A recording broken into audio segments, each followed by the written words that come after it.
I can see in the Lord's providences that the medical missionary work is to be a great entering wedge, whereby the diseased soul may be reached. Medical missionary work brings to humanity the gospel of release from suffering. It is the pioneer work of the gospel. It is the gospel practice, the compassion of Christ revealed. We have come to a time when every member of the church should take hold of medical missionary work. The world is a Lazarus house, filled with victims of both physical and spiritual disease. Everywhere, people are perishing for lack of a knowledge of the truths that have been committed to us.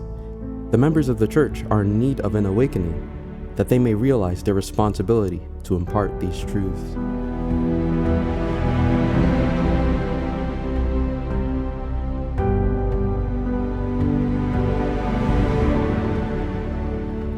The Lord is speaking to his people at this time, saying, "Gain an entrance into the cities, and proclaim the truth in simplicity and in faith." The Holy Spirit will work through your efforts to impress hearts. Henceforth, medical missionary work is to be carried forward with an earnestness with which it has never yet been carried. This work is the door through which the truth is to find entrance to the large cities.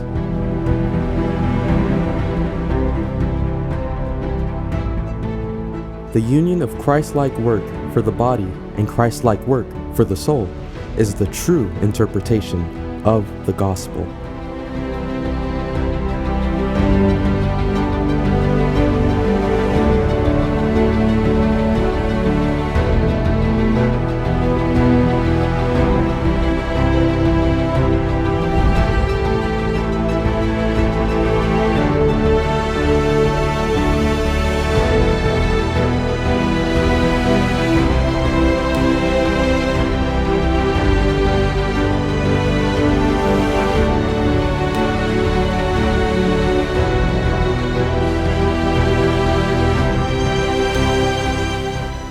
The evangelization of the world is the work that God has given to those who go forth in his name. They are to be co-laborers with Christ, revealing to those ready to perish his tender, pitying love.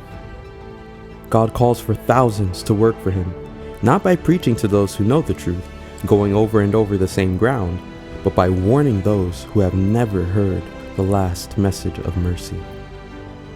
The medical missionary work is of divine origin and has a most glorious mission to fulfill. In all its bearing, it is to be in conformity with Christ's work.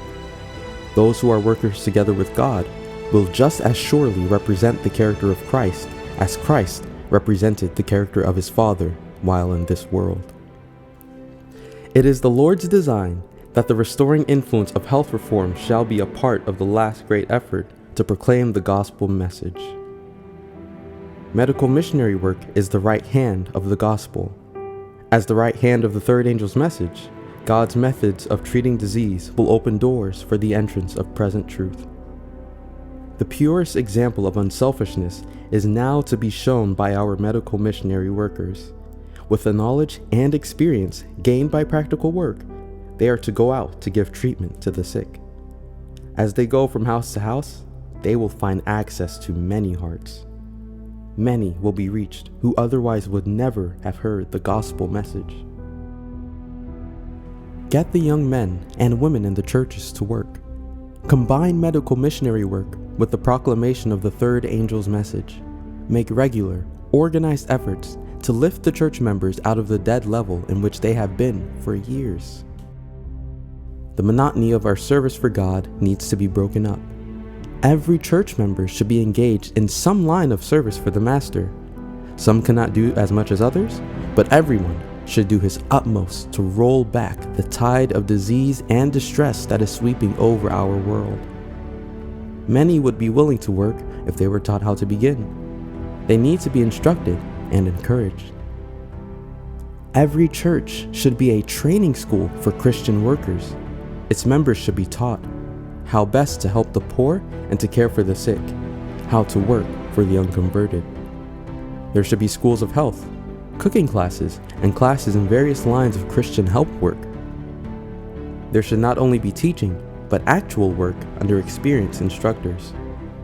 Let the teachers lead the way in working among the people, and others, uniting with them, will learn from their example. One example is worth more than many precepts.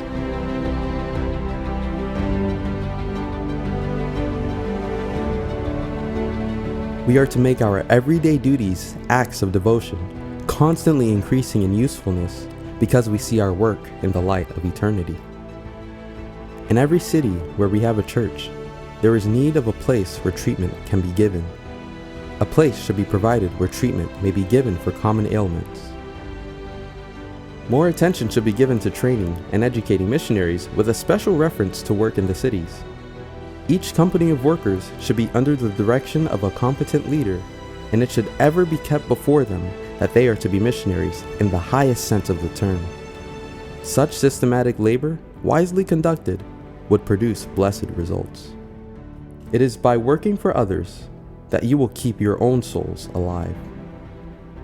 The doing of medical missionary work brings rays of heavenly brightness to wearied, perplexed, suffering souls. It is as a fountain, open for the wayward, thirsty traveler. Christ has given us an example. He taught from the scriptures the gospel truths, and he also healed the afflicted ones who came to him for relief.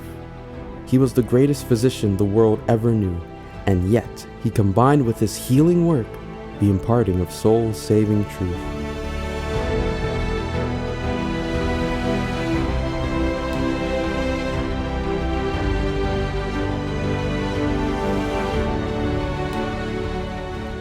Every gospel worker should feel that the giving of instruction in the principles of healthful living is a part of his appointed work. Of this work there is great need, and the world is open for it.